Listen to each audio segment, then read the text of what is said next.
Kansas City, Missouri.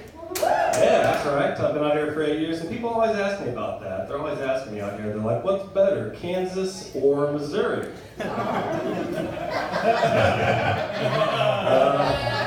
I'm not sure which is worse. A lot of great parking out there. A lot of great parking. That's about it. That's about it. But I've been out here for 8 years. I met my girlfriend out here a couple years ago. I'm pretty lucky to have her. She's a pretty swell gal. And yeah, all right. And yeah, I don't know. She's really funny, man. She cracks me up. She came home from a long day at work the other day, and she was changing out of her work clothes into her comfy clothes. And as soon as she's doing this, she was telling me, she was like, "You have no idea how good it feels to take off a bra."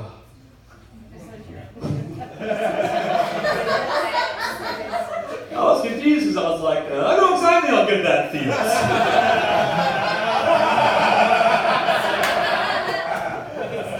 Best part of any day I get to do it, all right? We're on the same page, baby. We're on the same page. We're not always on the same page, of course. The other day she asked me if I knew that Rihanna was a Pisces. You want to be with a man that knows that? I'm not sure you do, baby. I'm not sure you do. I don't know, man. She's funny. Like, I don't know. Like, we get along pretty well, but like the other day we were getting in an argument, or I thought it was a discussion, but we had a little different idea on that. And we were in the middle of one of these moments, and she was getting increasingly frustrated, you know, and she just like snapped out of nowhere, and she was like, "Adam, you always think you're right. You always think you're right." I was a little confused because I was like, I don't say things I think are wrong. Like, yeah, of course I think I'm right, so I said it. Oh, you got me. Like, I don't know, I didn't quite get that one, but truth be told, like, I'm the culprit for a lot of the problems in our relationship. Like, I'm at fault majority of the time. Like, the main reason is I got a big mouth. I talk way too much. It gets me in trouble. Just gets me in trouble in general, you know. Like, when I'm in an Uber, I'm the one who needs to shut the fuck up. You know what I'm saying? It's like, hey man, I'm here to drive. I wanted to hear about Bitcoin. It's like, all right, sorry. I'll pipe down. But I don't know. Now that me and my girl live together, we're finding new things to fight about, which is pretty nice. I don't know if you guys have this issue. We're always arguing about the goddamn thermostat. Anybody else have any thermostat issues out here? That's always a problem with us, the thermostat. You know, always is a problem. She wants it at 80, and I want it at 70. So I just put 75 so we're both unhappy. You know what I'm saying? Fuck it, we gotta compromise on this shit. But I don't know. Like, once you live with somebody, it's kind of like shining a black light on their life, you know?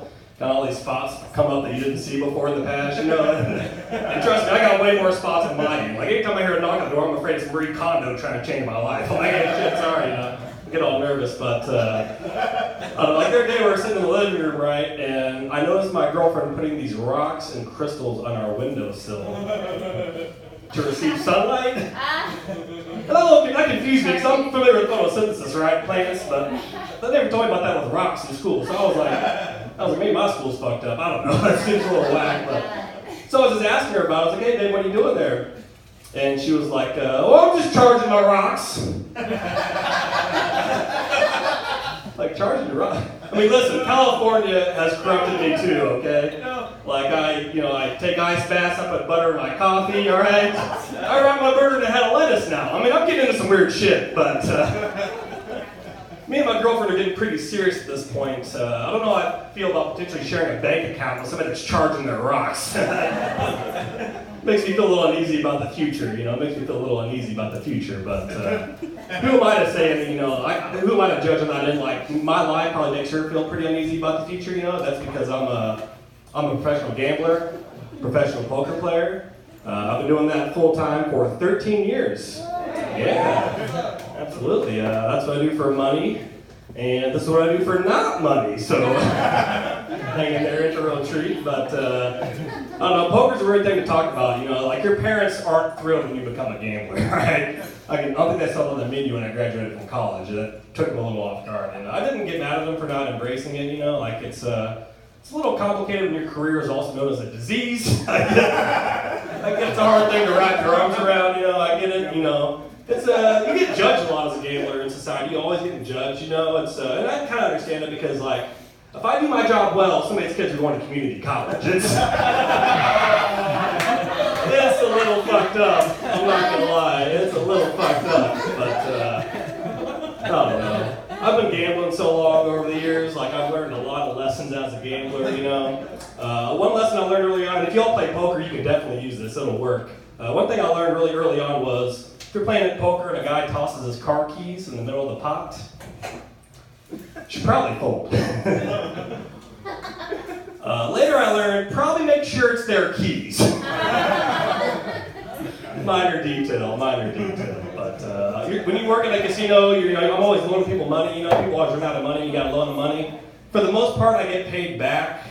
But every time that I don't get paid back, it always follows the same story. You know, it's always the same script. I finally figured it out. The one thing I learned about loaning is somebody tells you they're going to pay you back with interest. They ain't interested in paying you back. I can tell you that much for sure. They're interested in fucking you is what they're trying to do. They're not trying to pay you back. I can tell you that much for sure. But I don't know. It's a weird thing to do for a living. It's hard to explain to people, and the best way I could describe being a professional gambler to somebody is, well, it's a lot like being a stripper. I'm not gonna lie. We both make our living tricking rich older men. Like that's pretty much what we do. I just go to the casino, I look for rich guys, and I get to know them. Like that's a big part of my job. I'm not gonna lie, it's pretty shameful, but it's just my life, you know what I'm saying? And I'm real thankful for my girlfriend for like riding with me, you know, like I'm not an easy guy to be with. I do stand-up comedy, I'm gambling, I'm always up at night, I'm always in Vegas, you know, I'm not an easy guy to be with, and she's pretty understanding of it, and I really appreciate about that with her. And another thing I like about her is she's got a totally different perspective than me, you know, like from totally different worlds, you know. I'm in an interracial relationship, actually, as a matter of fact. And, well, it's the kind that's got me watching every episode of Empire and Scandal. I got a sweet tooth for a sister, there's no denying that. Guilty as charged. A lot of my friends from Kansas, they ask about that, you know, because it's not very diverse where I'm from. It's a lot of cornfields and white people, you know. Not a lot of diversity. They're just like, hey, what's it like being with a black girl? What's it like being... I'm like, hey, it's not, you know, we live in LA in 2019. Pretty smooth sailing. I don't have many stories for you, but the one thing I always tell them is I do have amazing interactions with black dudes. Like, I'm amazing, like, unbelievable. Like, my girlfriend gets hit on constantly. When I'm next to her, I'm like, do they see me? Am I here? I'm here, like, hey, like, I don't know. Like, I guess the handhold didn't sell it. Like, I don't know what I'm supposed to do. Like, I don't know. I gotta convince it. I don't know what I had one of these interactions the other day, and like, you know, me and my girl walk in the elevator, and there's two black guys in the back of the elevator, right? And I'm not kidding you. As soon as we walk in the elevator, one of the black guys goes, he was like, man, that boy knows something. And I was like, yeah, he knows something. Then his friend goes, nah, man, he don't know nothing. It's like, I don't whisper, motherfucker, goddamn. We're in a moving closet. I can hear you. Like, what the hell, dude? Unbelievable, man. But I don't know, man. Me and my girl, we've had a great 2 years, but I do think about the one time where it was a little rocky. I had a bit of a weird moment that happened. My girlfriend was cleaning my room out, right? Well, she was actually cleaning my closet. My room was clean because of my closet. If you follow, I've been shoving shit in this closet for 7 years. That the huge pile built up. And she was cleaning the closet, and when she called me over, I could tell by the tone of her voice it wasn't good. And sure enough, when she pointed it in the middle of the pile, there was a bra string dangling out. That ain't good when that happens. You got some questions to answer. That's like a bloody glove in the relationship game when that comes up. That ain't good. And I think she knew it wasn't her bra, but she wanted to get dramatic about it, make me squirm. So as soon as she was reaching for the bra, she was like, if this bra don't fit, you in some shit. I was like, wait, what? Is that Johnny Cochran reference? Like, you're a millennial. How do you even know that? The thing was, I wasn't nervous at all about it because I was faithful, so I wasn't tripping. Well, it looks horrible. And I was like, baby, like that, trust me, like that bra, it predates our relationship. Like it's been there well before we met. Like I promise you. She's like, well, how do I know that? I go, actually, I can prove it to you. I was like, if you notice, 3 layers above the bra is a boarding pass from 2016.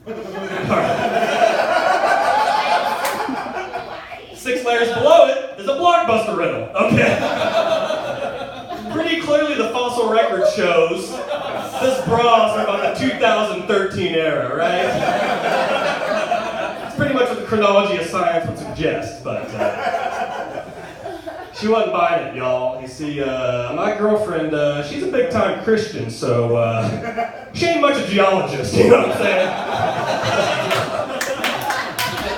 She was not looking to science in this time, I can tell you that. But thankfully for my sake, she came around and ended up buying in because, well, she's got a lifetime of experience in believing in things you cannot prove, so I'm really clear on that one. Hallelujah for that faith. Praise be, praise be. All right, guys. My name's Adam. Thanks for the time.